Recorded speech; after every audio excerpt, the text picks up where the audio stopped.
Неопходно е ревидирање и подобрување на постојната процедура за утврдување на цените на водните услуги. АТКОМ и Регулаторната комисија за енергетика, преку стручна и конструктивна дискусија пред представници на релевантните институции за сегнатите страни, ја представија иницијативата со цел да се обезбеди одржлив, фер и транспарентен тарифен систем, кој ќе го подобри работењето на јавните комунални предпријатија и ќе понуди решенија за нивна финансиска одржливост. Нудиме поголема стабилност во одредување на ценава, кое што ќе ги отсликува реалните потреби на предпријатијата, потреби до аспект на инвестиции, одржување и инвестирање во нови технологии, а исто така ќе се резултира со подобрена услуга која што на крај ќе ја искористат граѓаните на нашава држава. Според постојниот модел, Регулаторната комисија дава минимална и максимална цена за водните услуги, а советите на општините од политички и социоекономски причини најчесто ја одбираат пониската понуда,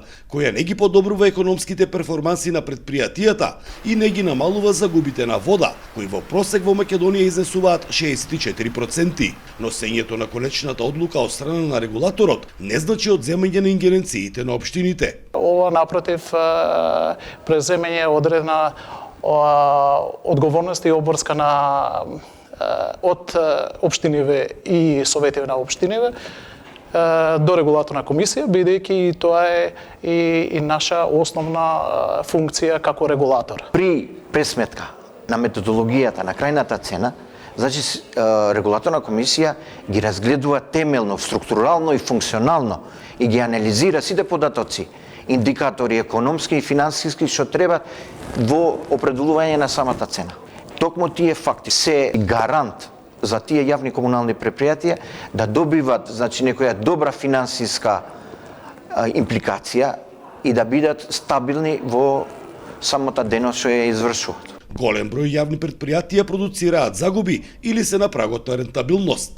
Финансиската нестабилност на јавните комунални предпријатија најмногу придонесува тоа што најголем дел од вкупните приходи кои што ги остваруваат комуналните предпријатија оди на плаќање на обврските, посебно во делот на електрична енергија и за исплата на плата на вработените. Сето тоа не коиндицира со зголемувањето на цената на водата, бидејќи секош се оди на најниската ставка на определување на цена на вода. Доколку иницијативата не биде усвоена, како последица ќе има презадолжени јавни комунални предпријатија, зависни од донации, енормни загуби на вода, немотивиран и несоодветен кадар и пат на квалитетот на услугата. За Сител, Трајан Ристовски.